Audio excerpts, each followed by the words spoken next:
Let's get a markets perspective now from Julie Biel, Chief Market Strategist and Portfolio Manager at Kane Anderson Rudnick. So Julie, did today's data make any difference to your outlook? I know you're quite optimistic.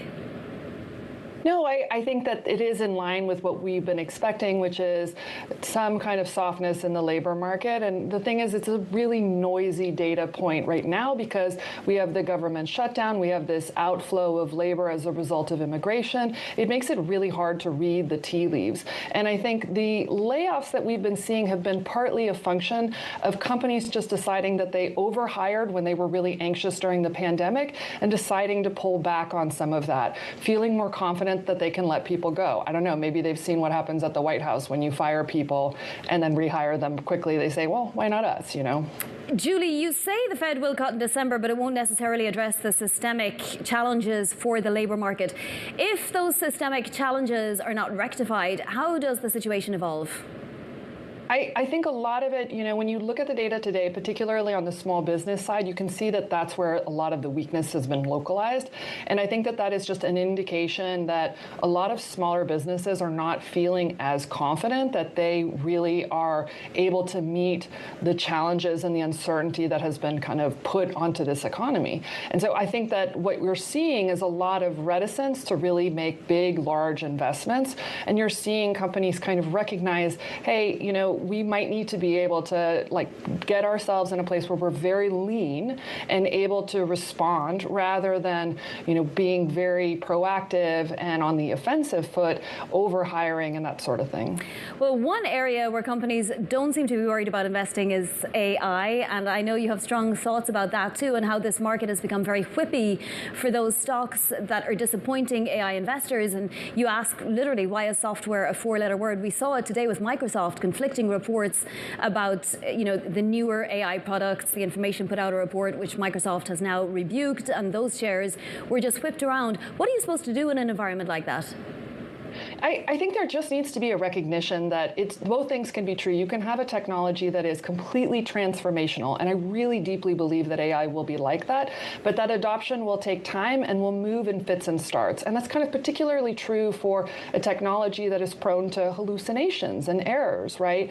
Last time I was using Copilot, I asked it to draw data from a PDF file, and the data was wrong, right? And I think that I'm asking it to do something in an app that's pretty well understood, Adobe, right? I recognize they have a complicated relationship because I have to lie to my computer and tell them that I'm printing it when I want to make it a PDF.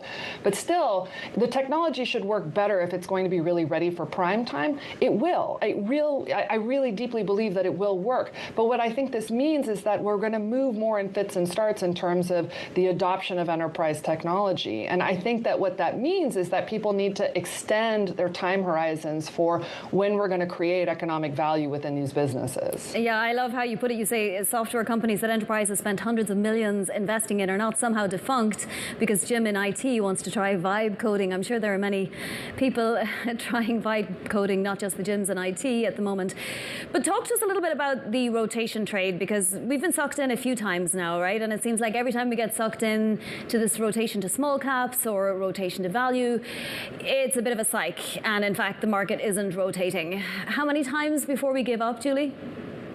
I think the reason why people have been rotating and then moving away is that they're hoping for better earnings growth, and that has been moving in fits and starts. I think there are parts of small cap that are showing more resilient earnings growth. A lot of them are kind of in your industrials, actually. And then there have been parts that have been really disappointing, in your regional banks, et cetera. So I think if you look at the index overall, it's really not a great place for passive just because so much of it is non-earning or, uneconomic. But I do think that there are great businesses within small cap, and if you look at earnings growth projections for 2026, they look stronger for small cap than they do for large. It makes sense. It's the literal law of large numbers. But I think you have to still be very, very selective in your choices because, again, this isn't the place where quality is universal. Julie, one other area that you talk about is alternatives, and you say that perhaps we should be looking for alternatives to alternatives because there are some, maybe not red flags, but perhaps at least pink flags out there.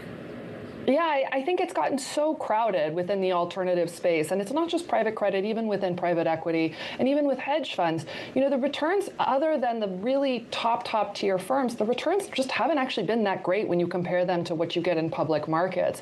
And you're paying for that pretty handsomely with some of their fees.